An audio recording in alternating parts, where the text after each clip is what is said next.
తెలుగువారి సంవత్సరాది ఉగాది. లేత మామిడి చిగుళ్ళు, వాటిని తిని ఆలపించే గంటు కోయిల సరాకాలు, మరుమల్లెల సుగంధాలు, వేపపూల సౌరభాలు, ఇలా ఆమని పచ్చగా పల్లవిస్తూ పరిమళాలతో పరవశిస్తూ మధుమాసంలో నవవధువులా నడిచివచ్చే ఉగాది లక్ష్మికి ఆహ్వానం పలుకుతోంది. అందరికీ శ్రీ క్రోధినామ సంవత్సర ఉగాది శుభాకాంక్షలు. ఉగాది అంటే యుగానికి ఆది అని అర్థం. అందుకే ఈ పండుగకు యుగం ప్లస్ ఆది, యుగాది లేదా ఉగాది అని పేరు వచ్చింది. తెలుగు పంచాంగం ప్రకారం వచ్చే చైత్రశుద్ధ పాడ్యమి నాడు కృతయుగం ప్రారంభమైంది. కాబట్టి ఆనాటి నుంచి చైత్రశుద్ధ పాడ్యమి రోజున మనం ఉగాదిగా జరుపుకుంటాం. కాలక్రమేణా అదే పండుగగా మారింది. ఇక ఒక్కో ఏడాది వచ్చే ఉగాదిని ఒక్కో పేరుతో పిలుస్తారు. సోమవారంతో శ్రీ శోభకృతనామ సంవత్సరం ముగుస్తుంది. మంగళవారం నుంచి శ్రీ క్రోధినామ సంవత్సరం ప్రారంభమవుతుంది. వసంత మాసంలో వస్తుంది ఈ పండుగ. వసంత మాసంలో వచ్చే ఈ పండుగకు ప్రకృతికి ఎంతో అవినాభావ సంబంధం ఉంటుంది. ఉగాది వేడుకలు తెలుగు రాష్ట్రాల్లో ఘనంగా జరుపుకుంటున్నారు. తెలుగువారి ప్రథమ పండుగ అయినటువంటి ఈ ఉగాది పురస్కారం ఉగాది రోజు అందరికీ కూడా శుభాకాంక్షలు తెలియజేస్తూ శ్రీ వరసిద్ధి వినాయక గౌరీ సమేత కేదారేశ్వర స్వామి దేవాలయం నిర్మాణం చేయడానికి మేము నిశ్చయించి ఈ యొక్క ప్రాంగణంలోనే కార్తీక మాసం నుంచి శివుడికి స్వయంగా అభిషేకం చేసుకునే విధంగా ఏర్పాటు చేయడం జరిగింది. ఈనాడు ఉగాది సందర్భంగా వేలాది మందిగా ఇక్కడికి తరలి వచ్చి స్వయంగా వారి చేతుల మీదుగా మరి అభిషేకాలు చేయడం జరుగుతోంది. ముందుగా ఈరోజు 8 గంటలకి గణపతి హోమం చేయడం జరిగింది. ఆ తదనంతరము రుద్రాభిషేకం జరుగుతూ ఉన్నది.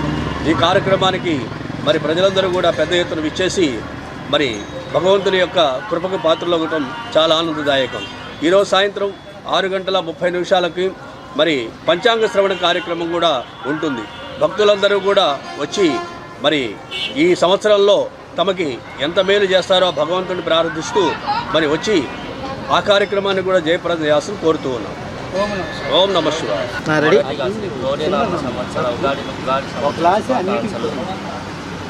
చల్ల తిరుపతి నగర్ నల్లపాడు వెంకటేశ్వర గుడి పక్కన ఉన్న వేంచేసి ఉన్న నూతన నిర్మాణంలో ఉన్న శ్రీ కేదారేశ్వర గౌరీ సమేత దేవాలయం నిర్మాణంలో క్రోధినామ సంవత్సరంలో మొదటిగా ప్రారంభించి గణపతి మహాగణపతి భక్తులందరూ వచ్చి తన స్వయంగా అభిషేకాలు చేసి చాలా ప్రీతికరం అండి. ఈ రోజున చేతులతో వాళ్ళు వచ్చి ఈశ్వరుడు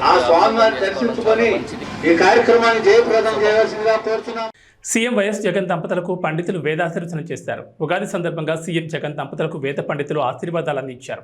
పండితులు అందించిన ఉగాది పచ్చడిని సీఎం దంపతులు స్వీకరించారు. పల్నాడు జిల్లా శావల్యాపురం మండలం గంటావారిపాలెం వద్ద మేమంతా సిద్ధం బస్సు యాత్ర క్యాంపులను జరిగిన ఈ కార్యక్రమంలో వేద పండితులు సీఎం జగన్ దంపతులకు శాలువా కప్పి అక్షంతలు చల్లి ఆశీర్వదించారు. నరసరావుపేట ఎంపీ అభ్యర్థి అనిల్ కుమార్ యాదవ్, వినుకొండ ఎమ్మెల్యే బొల్ల బ్రహ్మనాయుడు, ఎమ్మెల్సీ లేళ్ల అప్పిరెడ్డి తదితరులు ఈ కార్యక్రమంలో పాల్గొన్నారు. శ్రీ క్రోధినామ సంవత్సరాది సందర్భంగా రాష్ట్ర ప్రజలకు ప్రపంచవ్యాప్తంగా ఉన్న తెలుగు వారందరికీ సీఎం జగన్ శుభాకాంక్షలు తెలిపారు.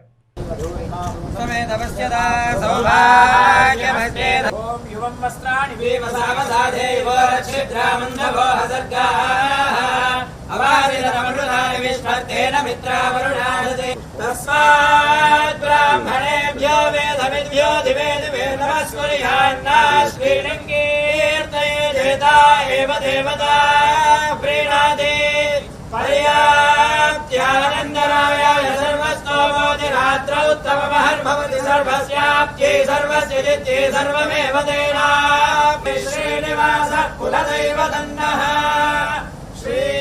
श्रीनिवासः परमागतिर्नः पत्राब्जे भाग्यलक्ष्मीः करतलकमले सर्वदा धारलक्ष्मीः वंशाभिवृद्धिरस्ते भवन्तः श्रीमन्तो महान्तोन गृह्णन्तु श्रीमन्तो महान्तोन गृह्णन्तु यजमानस्य पुनः अधिकारयोग्यता सिद्धिरस्ति भवन्तः श्रीमन्तो महान्तोन गृह्णन्तु पुनः राज्याधिकारयोग्यता सिद्धिरस्ति भवन्तः श्रीमन्तो महान्तोन गृह्णन्तु. మంగళగిరి తెలుగుదేశం పార్టీ కార్యాలయంలో నిర్వహించిన ఉగాది వేడుకల్లో టీడీపీ అధినేత చంద్రబాబు పాల్గొన్నారు. తొలుత ప్రత్యేక పూజలు నిర్వహించారు. ఆ తర్వాత జరిగిన పంచాంగ శ్రవణంలో ఆయన పాల్గొన్నారు. బ్రహ్మశ్రీ మాచిరాజు వేణుగోపాల్ పంచాంగ శ్రవణం నిర్వహించారు. అద్వితీయమైన అభివృద్ధిలో తెలుగుదేశం పార్టీ పయనిస్తుందన్నారు. కర్కాటక రాశికి చెందిన చంద్రబాబు నాయుడు ప్రతిష్ట రానున్న కాలంలో మరింత పెరుగుతుందన్నారు. జాతక రీత్యా ప్రజల సొంత గృహ కళ నెరవేర్చే శక్తి చంద్రబాబుకు ఉందన్నారు. అమరావతి నూతన రాజధానిగా చరిత్రలో చిరస్థాయిగా నిలుస్తుందని మాచిరాజు వేణుగోపాల్ తన పంచాంగ శ్రవణంలో చెప్పారు. తెలుగుదేశం పార్టీ కూటమి 128 అసెంబ్లీ 24 పార్లమెంట్ స్థానాల్లో గెలుపొందుతుందన్నారు. శ్రీ అమరావతి రాజధాని ప్రజా హృదయ మందారవింద సూర్యోదయం రంజిత భాష రత్నాసనమున రమ్య సాక్షితి తోరణాలతో శ్రీ అమరేశ్వర శిష్టదేవత కరుణా కటాక్ష వీక్షణాలతో అంటూ పాటలు పాడుకొని తిరుగుతాం మేమంతా కూడా. అందుకే రావాలి రావాలి బాబు, చెయ్యాలి చెయ్యాలి అమరావతి అభివృద్ధి, దేదీప్యవంతంగా కలకాలం ఆ చరిత్ర పుటల్లో నిలిచిపోవాలి. అమరావతి అంటే శాతవాహనులు కాదు, తెలుగుదేశం పార్టీ అధినేత చంద్రబాబే అనే కలకాలం రానున్న చరిత్రలో ప్రతి వాళ్ళు తలుచుకునే విధంగా ఆ స్వామి అనుగ్రహించాలని ఆయుష్, ఆరోగ్యం, అభివృద్ధి, మంచి జ్ఞానం, మంచి ఉన్నతమైన స్థితి కలిగించాలని ఆ పరమేశ్వరుణ్ణి సదా ప్రార్థన చేస్తూ శతమానం భవతి, సర్వే జనా సుఖినో భవంతు. జాతకరీత్యా ఆలోచన చేసినట్లయితే తెలుగుదేశం పార్టీ అనేటువంటిది వృశ్చిక రాశి. వృశ్చిక రాశి వారికి చాలా గొప్ప విశేషకరమైన ప్రభావాలే ఉన్నాయి. అన్ని రంగాల్లో జయం కలుగుతుంది. వీళ్ళు అనుకున్న మనోవాంఛాలన్నీ నెరవేరుతాయి. ఏ విషయంలోనూ కూడాను వీళ్ళు దిగి వ్యవహరించినప్పటికీ కూడాను మీ యొక్క ప్లానులు చక్కగా సాగి ఫలిస్తాయి. లోగడ వదిలివేసిన వ్యవహారాలన్నీ కలిసి వస్తాయి. మహోన్నతంగా రావడానికి అవకాశం మెండుగా ఉంది. అంతేకాకుండా అన్ని రంగాలలో ఉన్నతమైనటువంటి స్థితిని, ఆడవారి ప్రాముఖ్యత ఎక్కువగా ఇచ్చేటువంటి లక్షణం కనిపిస్తోంది. ఎందుకంటే తెలుగుదేశం అంటేనే ఆడపడుచులకు చాలా విశేషకరమైన ప్రభావాన్ని, అనిర్వచనీయమైన అనుభూతిని ఇచ్చింది. కాబట్టి తెలుగు జాతిని నడిపించడానికి అనేక కార్యక్రమాలు తీసుకున్నారు. చాలా మంది పెద్దలు గాని, మన రాష్ట్ర ముఖ్యమంత్రులు గాని ఎన్నో కార్యక్రమాలు తీసుకున్నారు. కానీ ఎప్పుడైతే నేను ఆలోచించింది 95లో ప్రపంచం నూతనమైన డైరెక్షన్లో పోయే అవకాశం వచ్చింది. ఆ నూతనమైన డైరెక్షనే టెక్నాలజీ పెనిట్రేషన్, ఐటీ. అప్పుడే ఇంటర్నెట్ రెవల్యూషన్ బిల్ గేట్స్ తీసుకొచ్చాడు. ఈరోజు ఇక్కడ మిమ్మల్ని అందరినీ చూస్తున్నా. మీరు సెల్ ఫోన్ పెట్టుకొని ఇక్కడున్నా కూడా మీ ఇంట్లో పనులు చేసే పరిస్థితికి వచ్చారు. ఏం జరుగుతుందో ప్రపంచం అంతా అధ్యయనం చేసే పరిస్థితి వచ్చారంటే 25 ఏళ్ల సమయంలో ప్రపంచంలోని పెను మార్పులకు నాంది పలికింది టెక్నాలజీ. దాన్ని ఆ రోజే గమనించిన పార్టీ తెలుగుదేశం పార్టీ. దానివల్ల లాభం వచ్చింది తెలుగు జాతికి. ఒక్కొక్కసారి ఆలోచించవచ్చు, దాన్ని అమలు చేసే విధానంలో పబ్లిక్ పాలసీలో సక్సెస్ ఉంటుంది. అక్కడి నుంచి 95 నుంచి మీరు చూస్తే అన్ని విషయాల్లో ముందుకు పోయాం. హైదరాబాద్ నగరాన్ని బ్రహ్మాండమైన నగరంగా, ఒక టెక్నాలజీనే కాదు, ఇక్కడ దానికి కావలసినటువంటి ఇన్ఫ్రాస్ట్రక్చర్ డెవలప్ చేశాం. ఒక ఎయిర్పోర్ట్, ఒక ఔటర్ రింగ్ రోడ్, లేకపోతే నీళ్లు, కరెంటు, ఏది కావాలని అన్ని చేస్తే ఈరోజు ఒక మహానగరంగా రూపొందించి ఈరోజు తెలంగాణకు ఆదాయం పెంచి నెంబర్ 1 స్టేట్ గా తయారయ్యేదానికి రూపకల్పన చేసింది తెలుగుదేశం పార్టీ అని చెప్పి కూడా నేను మీకు తెలియజేస్తున్నా. అది ఒక విషయం అయితే, కానీ 2014 రాష్ట్ర విభజన జరిగింది. అందరం కలిసి పనిచేశాం. కానీ రాష్ట్ర విభజన జరిగినప్పుడు హైదరాబాద్ నగరం, ఎందుకంటే తెలంగాణ మధ్యలో ఉంది, తెలంగాణకి వెళ్ళింది. అక్కడి నుంచి మనం వచ్చాం. కానీ ఆ రోజు కాంగ్రెస్ పార్టీ విభజన చేసింది, అధైర్యపడ్డాం. ఒకసారి మనం గుర్తుపెట్టుకోవాలి, పెన్షన్లు కూడా ఇవ్వగలుగుతామా లేదా అని ఆలోచించే సమయంలో నేను ఒకటే చెప్పాను. ఆ రోజు హైదరాబాద్ కోసం కష్టపడ్డాం. మళ్లీ అమరావతి లాంటి నగరాన్ని అభివృద్ధి చేసి హైదరాబాదుకు సమానంగా అవసరమైతే మిన్నగా తయారు చేసే బాధ్యత మనం తీసుకుంటామని చెప్పి ముందుకు పోయాం. రూపకల్పన చేశాం, బ్రహ్మాండంగా ముందుకు పోయింది. పోలవరం తీసుకొచ్చాం, 72% పూర్తి చేశాం. నదుల అనుసంధానానికి శ్రీకారం చుట్టి ప్రతి ఒక్క ఎకరాకు నీళ్లు ఇవ్వాలనుకున్నాం. ప్రపంచమంతా తిరిగి మీరు ఒక్కసారి చూస్తే 16 లక్షల కోట్ల రూపాయలు విలువ చేసే ఎంఓయూలు చేశాం. అందులో కూడా 7-8 లక్షల మందికి ఉద్యోగాలు వచ్చాయి. 7-8 లక్షల కోట్ల రూపాయలు ఖర్చు పెట్టి మొత్తం పెట్టుబడులు వచ్చాయి, అన్ని వచ్చాయి. తెలుగు రాష్ట్రాల ప్రజలు సుభిక్షంగా ఉండాలని జనసేన అధినేత పవన్ కళ్యాణ్ ఆకాంక్షించారు. కాకినాడ జిల్లా గొల్లపల్లి మండలం చేప్రోలులోని తన నివాసంలో జరిగిన ఉగాది వేడుకల్లో ఆయన పాల్గొన్నారు. పిఠాపురం అసెంబ్లీ నియోజకవర్గం నుంచి ఎమ్మెల్యే అభ్యర్థిగా పోటీ చేస్తున్న పవన్ కళ్యాణ్ గొల్లపల్లి బైపాస్లోని పార్టీ కార్యకర్తలకు చెందిన భవనంలో గృహప్రవేశ కార్యక్రమం నిర్వహించారు. అనంతరం ఇక్కడే పూజలు నిర్వహించి ఉగాది వేడుకలు, పంచాంగ శ్రవణ కార్యక్రమంలో పవన్ కళ్యాణ్ పాల్గొన్నారు. ఉగాది వేడుకల్లో పవన్ కళ్యాణ్ మాట్లాడుతూ రాష్ట్రంలో రైతులంతా క్షేమంగా ఉండాలని ఆకాంక్షించారు. ఉద్యోగస్తులకు నెలకు సక్రమంగా జీతాలు రావాలని, రైతులు, రైతు కూలీలకు ఉపాధి అవకాశాలు పెరగాలని, పండించిన పంటకు మంచి ధర రావాలని కోరుకుంటున్నట్లు తెలిపారు. ఆంధ్రప్రదేశ్లో కూటమి ప్రభుత్వాన్ని ఏర్పాటు చేస్తామని విశ్వాసం వ్యక్తం చేశారు. తప్పకుండా కూటమి విజయకేతను ఎగురవేస్తుందన్నారు. అమ్మవారి ఆశీస్సులతో పిఠాపురంలో పోటీ చేయడానికి వచ్చారని పవన్ కళ్యాణ్ తెలిపారు.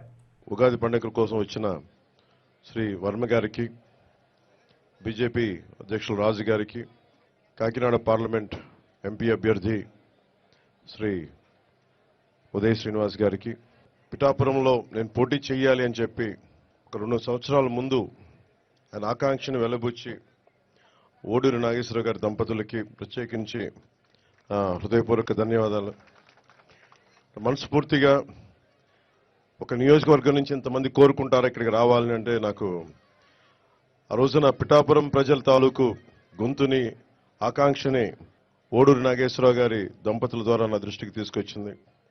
అలాగే వారి 3 పిల్లలు, ముఖ్యంగా కిషోర్ మంగళగిరి నియోజకవర్గ ఆఫీస్కి వచ్చి మా నాన్నగారు పంపించారని చెప్పి ప్రత్యేకమైన ఇట్లాంటి మామిడి పండ్లని తీసుకొచ్చి మీరు రావాలి, పిఠాపురంలో పోటీ చేయాలని ఆ రోజు కోరుకుంటే నిజంగా నేను ఆ రోజు ఆలోచించలేదు. తల్లి అనుగ్రహం ఎలా ఉంటుందో తెలియదు. పురోహితిక అమ్మవారు దయతోటి, దీవెనలతోటి, ఇక్కడికి శ్రీపాద శ్రీ వల్లపుడి దీవెనలతోటి, బంగారు పాపమ్మ దీవెనలతోటి ఈ రోజున ఇక్కడ మీ అందరి ముందు ఉన్నాం.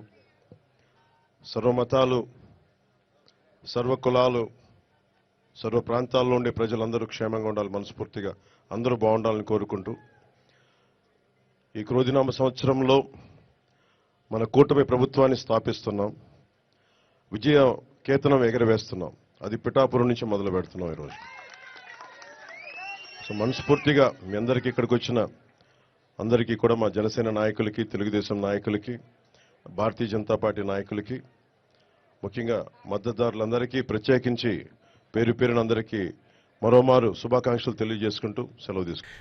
ఎన్టీఆర్ జిల్లా కలెక్టరేట్లో క్రోధినామ సంవత్సర ఉగాది ఉత్సవాలు ప్రారంభమయ్యాయి. ఈ కార్యక్రమానికి ముఖ్య అతిథిగా ఆంధ్రప్రదేశ్ రాష్ట్ర ప్రభుత్వ ప్రత్యేక కార్యదర్శి రజత్ భార్గవ, దేవాదాయ ధర్మాదాయ శాఖ కమిషనర్ సత్యనారాయణ, కలెక్టర్ ఢిల్లీరావు పాల్గొన్నారు. ముందుగా వేద పండితులతో పూర్ణకుంభ స్వాగతం పలికారు. అనంతరం శిల్పారామం, క్యాలెండర్ ఆవిష్కరణ చేశారు. ఈ కార్యక్రమంలో పలువురు పాల్గొన్నారు.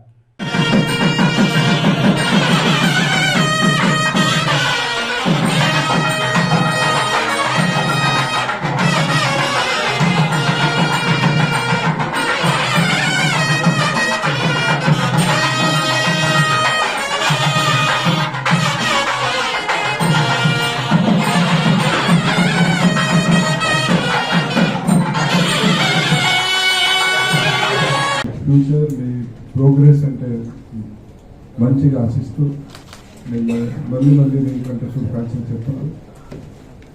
తెలుగు ప్రజలంటే ఉగాది అంటే ముఖ్యంగా అంటే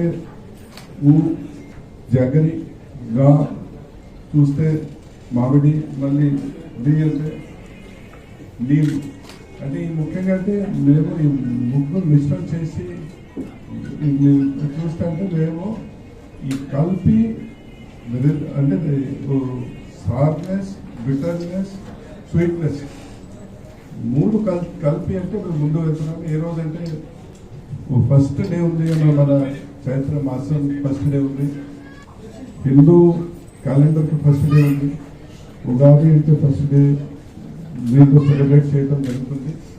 దీని ద్వారా అంటే మేము ప్రపంచంలో మన కల్చర్ గురించి మన అంటే ఏ విధంగా అంటే మన భారతదేశంలో ఆంధ్ర రాష్ట్రంలో మన కల్చర్ స్ట్రెంత్ ఉంది, దాని గురించి అంటే మేము ముందు తీసుకెళ్తున్నాం. అది ప్రపంచంలో మేము చెప్తున్నాం మన ఎన్ని కల్చర్ ఉంది, ఈ కల్చర్ అంటే సడన్ గా రాలేదు, దీనికి ఒక సైంటిఫిక్ బేసిస్ ఉంది. ఇప్పుడు సోమేంద్ర గారు చెప్పారు, ఎన్ని చెప్తే దీనికి సైంటిఫిక్ రీజన్ ఉంది. అంటే ఢిల్లీ రావడం కూడా చెప్పారు, సూర్యుడు చక్కగా ఈ 9 ప్లానెట్స్ ఉన్నాయి, ప్లానెట్స్కి ఒక్కొక్క రోల్ ఉంది. సైంటిఫిక్లీ ఏ ప్లానెట్ అప్పుడు మూవ్మెంట్ ఉంటే ఏం కావచ్చు. కాలపురుషుడు శ్రీ మహావిష్ణువు, ఆయనకి వివిధమైన నామాల్లో క్రోధి అనే ఒక నామం ఉంది. విష్ణు సహస్రనామాల్లో క్రోధ అనేటువంటి నామంతో ఒక నామం ఉంది, ఇది సాక్షాత్ శ్రీ మహావిష్ణువు.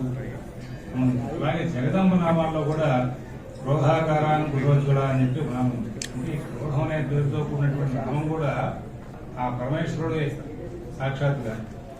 అయితే అలా ఉంది కదా అని చెప్పేసి సంవత్సరం అంతా కూడా నాశనానికి దగ్గర వెళ్తున్నా అంటే అట్లాంటివి ఏం లేవు. ఈ సంవత్సరం మంగళవారం ఉగాది జరిగింది, ఈ క్రోధినామంత్రం అనే పేరు వచ్చింది. వచ్చేసరికి సహజంగా సమాజాన్ని భయపెట్టేటువంటి వ్యాఖ్యానాలు సమాజంలో బాగా వెళ్ళిపోతున్నాయి.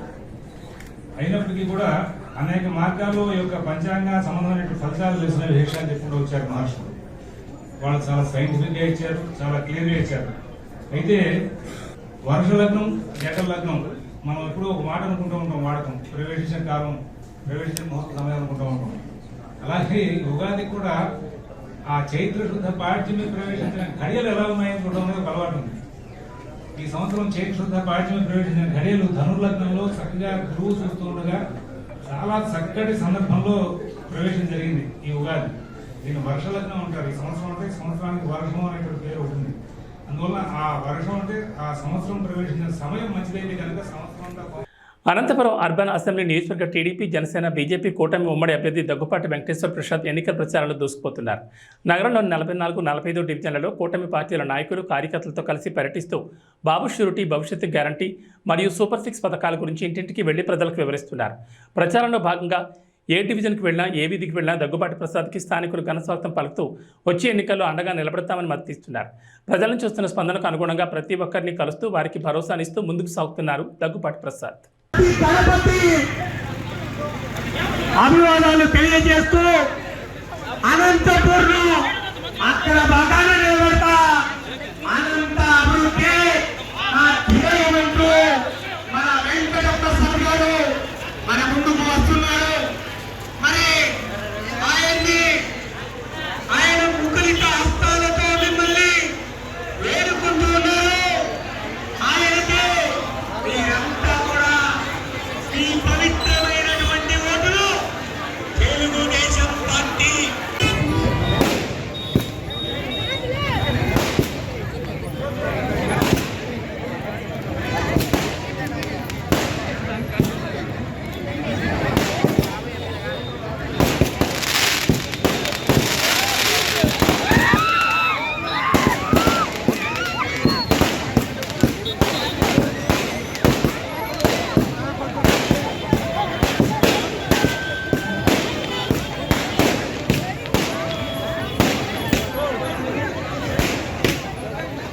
రాష్ట్ర ప్రజలకు ప్రపంచవ్యాప్తంగా ఉన్న తెలుగు వారందరికీ క్రోధినామ సంవత్సరాది సందర్భంగా రాష్ట్ర ఉప ముఖ్యమంత్రి మల్లు భట్టి విక్రమార్క శుభాకాంక్షలు తెలిపారు. ఉగాది పండుగ ప్రజలందరికీ సకల శుభాలను పంచాలన్నారు. ప్రజల జీవితాల్లో సుఖశాంతులు తేవాలని, కష్టాలు నష్టాలు తొలగి ఆనందమయ జీవితాలకు ఈ పండుగ నాంది కావాలని ఆకాంక్షించారు. షడ్రుచుల సమ్మేళనంతో ప్రారంభమయ్యే ఉగాది తెలుగు లోగళ్లలో నూతన సంవత్సర శోభం తీస్తూ కొత్త లక్ష్యాలకు, కొత్త ఆలోచనలకు, ప్రతి ఒక్కరి ఉజ్వల భవిష్యత్తుకు, తద్వారా రాష్ట్ర సమగ్రాభివృద్ధికి దోహదపడాలన్నారు. ఇందిరమ్మ రాజ్యంలోని కాంగ్రెస్ ప్రజాప్రభుత్వం అమలు చేస్తున్న గ్యారంటీల వల్ల లబ్ధి పొందుతున్న ప్రజల జీవితాల్లో ఆనందాన్ని నిండాలన్నారు. ఇందిరమ్మ రాజ్యం వచ్చిన తర్వాత జరుగుతున్నటువంటి తొలి ఉగాది ఇది. ఈ క్రోధినామ సంవత్సర ఉగాది శుభ సందర్భంగా ప్రపంచవ్యాప్తంగా ఉన్నటువంటి తెలుగు ప్రజలందరికీ కూడా నా హృదయపూర్వకమైనటువంటి అభినందనలు తెలియజేస్తూ ఉన్నాను, శుభాకాంక్షలు కూడా తెలియజేస్తూ ఉన్నాను. ఈ క్రోధినామ సంవత్సర సందర్భంగా ప్రతి ఇంట సౌభాగ్యాలు నిండాలని, అందరూ ఆనందంగా ఉండాలని, సిరి సంపదలతో తులతోగాలని మనస్ఫూర్తిగా కోరుకుంటున్నాను. ఈ సంవత్సరం సమృద్ధిగా వర్షాలు పడాలని, తద్వారా రాష్ట్ర వ్యాప్తంగా వ్యవసాయం మీద ఆధారపడి ఉన్నటువంటి ప్రజానికం అందరూ కూడా సుఖ సంతోషాలతో వెలుగొందాలని చెప్పి ఆ భగవంతుని ప్రార్థిస్తూ ఉన్నాను. మరొక్కసారి తెలుగు ప్రజలందరికీ ఈ క్రోధినామ సంవత్సర సందర్భంగా మీ అందరికీ నా హృదయపూర్వకమైనటువంటి అభినందనలు తెలియజేయటమే కాకుండా రాష్ట్ర వ్యాప్తంగా మేము ఇందిరమ్మ రాజ్యం తరఫున ఇచ్చినటువంటి గ్యారంటీలన్నింటినీ కూడా అమలు చేస్తున్నటువంటి సందర్భంలో లబ్ధిదారులకి, అట్లాగే ఈ ప్రభుత్వం ద్వారా సకల సంతోషాలతో స్వతంత్రంగా బతుకుతున్నటువంటి అందరికి కూడా నా హృదయపూర్వకమైనటువంటి అభినందనలు, కృతజ్ఞతలు తెలియజేస్తూ ఉన్నాను. చిత్తూరు జిల్లా కుప్పం తెలుగుదేశం పార్టీ కార్యాలయంలో రాష్ట్ర దివ్యాంగుల సంఘం డైరెక్టర్ మురళి సమావేశం ఏర్పాటు చేశారు. ఈ సందర్భంగా మాట్లాడుతూ తెలుగుదేశం పార్టీ అధికారంలోకి రాగానే దివ్యాంగులకు 6,000 పెన్షన్ ఇస్తామని చంద్రబాబు హామీ ఇవ్వడం పట్ల దివ్యాంగులు హర్షం వ్యక్తం చేస్తున్నారని తెలిపారు. కుప్పంలో చంద్రబాబును 1,00,000 ఓట్ల మెజార్టీతో గెలిపించుకునేందుకు తమ వంతు కృషి చేస్తామన్నారు. మన కుప్పం ముద్దబిడ్డ నారా చంద్రబాబు నాయుడు గారు మన ఆశా జ్యోతి, మన ప్రియతమ నాయకుడు ఆశా జ్యోతి, మన కుప్పం ముద్దబిడ్డ నారా చంద్రబాబు నాయుడు గారి కాబోయే సీఎంని కాబోయే సీఎం నారా చంద్రబాబు నాయుడు గారు లక్షం ఓటు. మన చిత్తూరు జిల్లాలో 80,000 దివ్యాంగులు ఉన్నారు. ప్రతి ఒక్కరు మేము కలిసి ఒక్కటిగా లక్ష ఓటు మెజార్టీతో మేము గెలిపించుకుంటాం. అదేవిధంగా ప్రతి ఒక్కరూ మన దివ్యాంగులు ప్రతి ఒక్కరిని అన్ని 14 నియోజకవర్గాల్లో ఒక్కటి కలిసి లక్ష ఓట్లు గెలిపించుకొని మనకి ప్రతి నెల 6,000 రూపాయలు హామీ ఇచ్చినారు. అదేవిధంగా 350 యూనిట్ల కరెంటు ఫ్రీగా సొంత ఇల్లు ఉన్న వారికి మాత్రమే అది.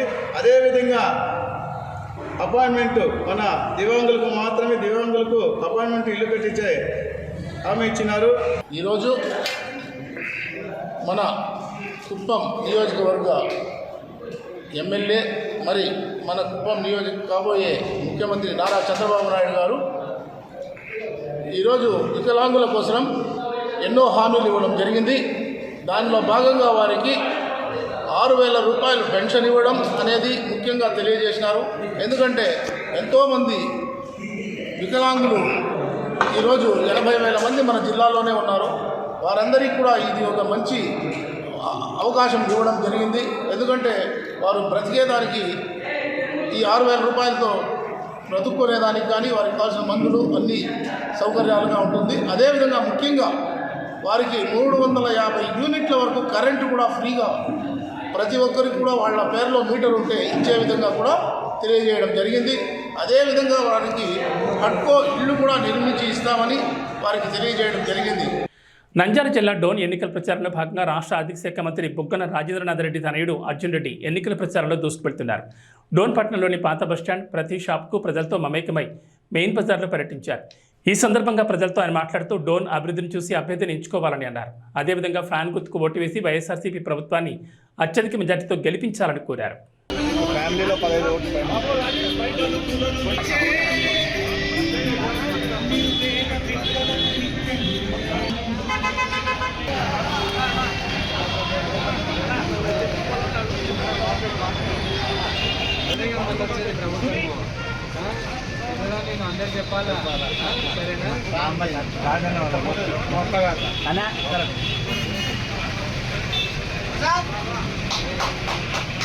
ప్రముఖ పుణ్యక్షేత్రమైన శ్రీకాళహస్తీశ్వర స్వామివారి దేవస్థానం నందు శ్రీ క్రోధినామ సంవత్సర నూతన తెలుగు సంవత్సరాది ఉగాది సందర్భంగా శ్రీకాళహస్తీశ్వర స్వామివారి ఆలయం నందు విచ్చేసిన భక్తులకు ధర్మకర్తల మండలి అధ్యక్షుడు అంజూరు తారక శ్రీనివాసరావు, ఆలయ కార్యనిర్వహణాధికారి ఎస్వి నాగేశ్వరరావు సంయుక్తంగా ఆలయానికి విచ్చేసిన భక్తులకు ఉగాది పచ్చడిని పంపిణీ చేశారు. ఈ సందర్భంగా మాట్లాడుతూ తెలుగు నూతన సంవత్సరం సందర్భంగా తెలుగు ప్రజలందరూ శ్రీ కోదిరినామ నూతన సంవత్సర తెలుగు సంవత్సరంలో సుఖ సంతోషాలతో ఉండాలని, తల్లి జ్ఞానప్రసూనాంబ సమేత వాయులింగేశ్వర స్వామి యొక్క చల్లని దీవెనలు ఎల్లప్పుడూ ఉండాలని మనస్ఫూర్తిగా కోరుకుంటున్నానని తెలిపారు. ఈ కార్యక్రమంలో భక్తులు పాల్గొన్నారు.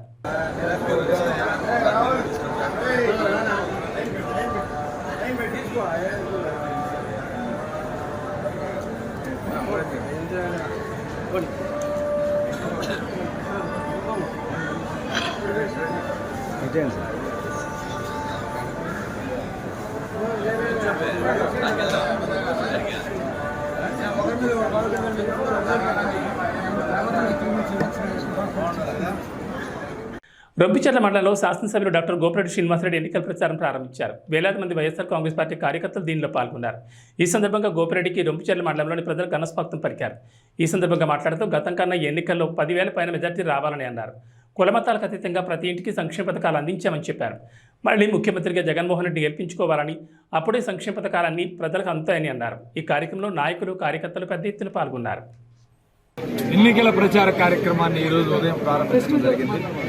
ముఖ్యంగా ఈ గ్రామంలో ఉన్న వైఎస్ఆర్ కాంగ్రెస్ పార్టీ నాయకులందరినీ కలుపుకొని ఒకే మాట మీద, ఒకే బాట మీద ఈరోజు నడిచే కార్యక్రమం చేశాం. ఈరోజు ఒక సందేశం పంపించాం. ఈ మండలంలో కాదు, ఈ నియోజకవర్గంలో రొంపిచెర్ల హెడ్ క్వార్టర్స్ అనేది ఈ నర్సరావుపేట నియోజకవర్గంలో ఈ యొక్క రొంపిచెర్ల గ్రామాన్ని మొత్తాన్ని కూడా ఒకే దాట మీద, ఒకే మాట మీద వైఎస్ఆర్ కాంగ్రెస్ పార్టీ నడిపించే కార్యక్రమం చేశాం. అందరం కలిసిమెలిసి పనిచేస్తాం. ఖచ్చితంగా గత ఎన్నికల్లో ఎంతైతే మెజార్టీ వచ్చిందో ఈ మండలంలో సుమారు 9,800 మెజార్టీ వచ్చింది. ఆ మెజార్టీని మించి 10,000 పైచీలకు మెజార్టీ వచ్చేదాకా అందరం కూడా కష్టపడి పనిచేసే కార్యక్రమం చేస్తాం. రొంపిచెర్లలో ఉన్న ప్రతి ఒక్క నాయకుడు, ప్రతి ఒక్క వైఎస్ఆర్ కాంగ్రెస్ పార్టీ కార్యకర్త కష్టపడి పనిచేసి ఈ మండలంలో బ్రహ్మాండమైన మెజార్టీ తీసుకురావడానికి ఈరోజు ఉగాది రోజున, మంచి రోజున ఈరోజు ఈ గ్రామంలో పునాది వేశాం. ఖచ్చితంగా ఈ 40 రోజుల్లో అందరం కూడా కష్టపడి పనిచేస్తాం.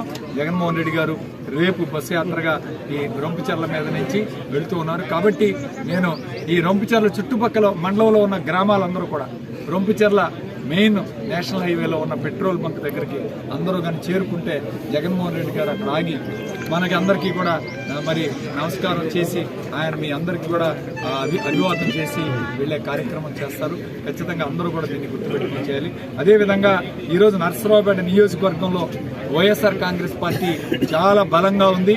ఖచ్చితంగా ఈ జిల్లాలో మొట్టమొదటిది గెలిచే ఏదైనా స్థానం ఉందంటే అది నర్సరావుపేట నియోజకవర్గం. అట్లానే అనిల్ కుమార్ యాదవ్ గారు ఈరోజు ఒక బీసీ అభ్యర్థిని పార్లమెంట్కి పంపించారు జగన్మోహన్ రెడ్డి గారు. ఆయన్ని ఈరోజు అత్యధిక మెజార్టీతో గెలిపించుకునే బాధ్యత మన అందరి మీద ఉంది. దయచేసి అందరూ కూడా ప్రచారం చేసేటప్పుడు ఒక ఓటు కాదు, ఎమ్మెల్యే ఓటు, ఎంపీ ఓటు రెండు కూడా చెప్పి ప్రతి ఒక్కరికి ఫ్యాన్ గుర్తు మీద చెప్పి ఈ 2 ఓట్లు కూడా వేయించుకునే కార్యక్రమం చేయాలి. ఈరోజు జగన్మోహన్ రెడ్డి గారు 135 సార్లు బటన్ నొక్కి ప్రజలందరికీ కూడా సంక్షేమ పథకాలు అందించారు. మనం 2 సార్లు బటన్ నొక్కి గెలిపిస్తే మళ్ళీ ఈ పథకాలన్నీ వస్తాయి. వాలంటీర్ వ్యవస్థ కూడా వస్తుందని చెప్పి ప్రజలందరికీ తెలియజేస్తున్నారు. అట్లనే మొన్న 1 నెల వాలంటీర్లు పెన్షన్ ఇవ్వకపోతే ఈరోజు రాష్ట్రం అంతా కూడా అకలాకలం అయిపోయే పరిస్థితి.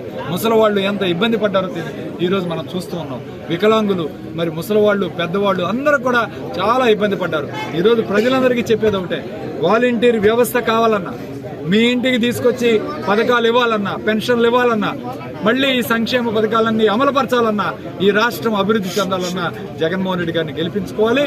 ఫ్యాన్ గుర్తు మీద ఓటేయాలని చెప్పి తెలియజేస్తూ ఈ వార్తలు ఇద్దరితో సమాప్తం. మరో బులెటిన్లో మళ్ళీ కలుద్దాం.